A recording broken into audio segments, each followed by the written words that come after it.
My name is Alan Christopher.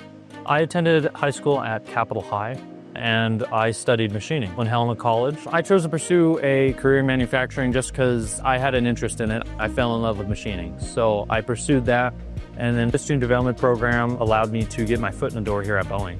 So when I did apply, I was able to put that on my resume. I have experience with your shop. I know what's going on. My current job at Boeing is CNC Machine Operator. I do aluminum parts, hand finish work. Some of the tools I use in my job can range from mirrors to just dial indicators, mics, calipers, and with hand finish work, I use sanding tools.